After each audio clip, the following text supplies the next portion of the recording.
ഡൽഹി നിയമസഭാ തെരഞ്ഞെടുപ്പ് വിജയത്തിന് പിന്നാലെ ബി.ജെ.പി. ആസ്ഥാനത്തെ ആഘോഷത്തിൽ പങ്കെടുത്ത് പ്രധാനമന്ത്രി നരേന്ദ്രമോദി. ഡൽഹിയിലേത് ഐതിഹാസിക വിജയമെന്നും ജനങ്ങൾ ദുരന്തത്തെ പുറത്താക്കിയെന്നും പ്രവർത്തകരെ അഭിസംബോധന ചെയ്ത് മോദി പറഞ്ഞു. ഡൽഹിയിലെ വികസനം മോദിയുടെ ഗ്യാരണ്ടിയെന്നും ഡബിൾ എഞ്ചിൻ സർക്കാർ ഡബിൾ സ്പീഡിൽ വികസനം കൊണ്ടുവരുമെന്നും മോദി പ്രഖ്യാപിച്ചു. പൂജ്യത്തിൽ ഡബിൾ ഹാട്രിക് നേടിയ കോൺഗ്രസ് പരാജയത്തിന്റെ സ്വർണ്ണ മെഡൽ സ്വന്തമാക്കിയെന്നും പ്രധാനമന്ത്രി പരിഹസിച്ചു.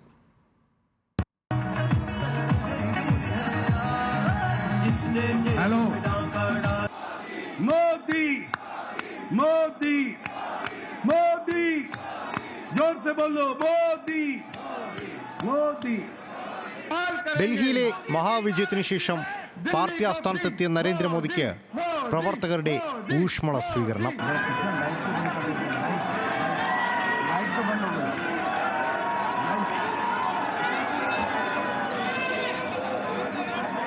ഇത് സാധാരണ വിജയമല്ല, ഡൽഹിയിലേത് ഐതിഹാസിക വിജയമാണ് എന്നും ഡൽഹി ആപത്തിൽ നിന്ന് മോചനം നേടിയെന്നും നരേന്ദ്രമോദി. ये ऐतिहासिक विजय है, ये सामान्य विजय नहीं है. दिल्ली के लोगों ने आपदा को बाहर कर दिया. മോദിയുടെ ഗ്യാരണ്ടിയിൽ വിശ്വസിച്ച ജനങ്ങൾക്ക് നന്ദിയെന്നും ഡൽഹിയിൽ ഡബിൾ എഞ്ചിൻ സർക്കാർ ഡബിൾ സ്പീഡിൽ വികസനം നടത്തുമെന്നും പ്രധാനമന്ത്രിയുടെ പ്രഖ്യാപനം. दिल्ली के लोगों का ये प्यार, दिल्ली की डबल इंजन सरकार दिल्ली का डबल तेजी से विकास करके चुकाएगी. ആം ആദ്മി പാർട്ടിയുടെ അഹങ്കാരത്തിനും ആഡംബരത്തിനും അരാജകത്വത്തിനുമേറ്റ തിരിച്ചടിയാണ് ഡൽഹിയിലെ വിധിയെന്നും ജനാധിപത്യത്തിൽ കള്ളം പറയുന്നവർക്ക് സ്ഥാനമില്ല എന്നും നരേന്ദ്രമോദിയുടെ വാക്കുകൾ.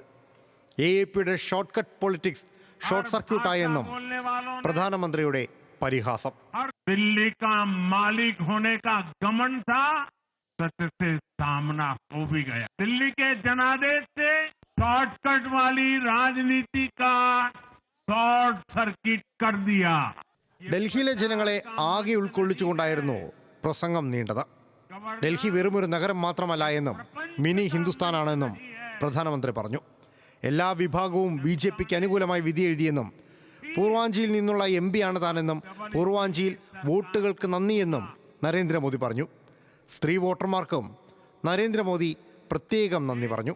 नारी शक्ति का आशीर्वाद हमारा सबसे बड़ा रक्षा कवच है और आज एक बार फिर नारी शक्ति ने दिल्ली में मुझे अपना आशीर्वाद दिया है.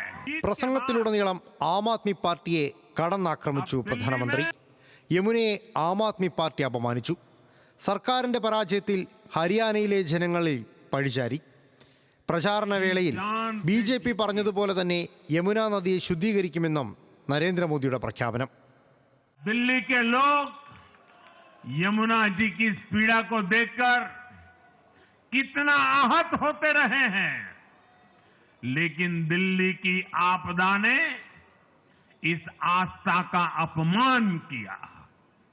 दिल्ली की आपदा ने लोगों की भावनाओं को, उनकी आस्था को पैरों तले कुचल दिया. കോൺഗ്രസിനെയും വെറുതെ വിട്ടില്ല നരേന്ദ്രമോദി. ഹാട്രിക് ഡെക്കിൽ കോൺഗ്രസ് സ്വർണ്ണ മെഡൽ നേടിയെന്നും മോദി പറഞ്ഞു. ഇന്ത്യൻ രാഷ്ട്രീയത്തിലെ പരാനഭോജിയായി കോൺഗ്രസ് അധപ്പതിച്ചുവെന്നും വിമർശനം. कांग्रेस को कड़ा संदेश दिया है. दिल्ली के चुनाव में कांग्रेस ने जीरो की डबल हैट्रिक लगाई है. परजीवी पार्टी बन चुकी है. ये खुद तो डूबती है, अपने साथियों को भी डुबोती है. ആദ്യ നിയമസഭാ സമ്മേളനത്തിൽ തന്നെ CAG റിപ്പോർട്ട് മേശപ്പുറത്ത് വയ്ക്കുമെന്നും ഖജനാവ് കൊള്ളയടിച്ചവർ തിരികെ നൽകേണ്ടി വരുമെന്നും മോദിയുടെ വാക്കുകൾ. मैं गारंटी दे रहा हूं, पहले विधानसभा सत्र में ही CAG की रिपोर्ट सदन में रखी जाएगी. भ्रष्टाचार के हर तार की जांच होगी और जिसने भी लूटा है उसको लौटाना पड़ेगा. National desk news Malayalam.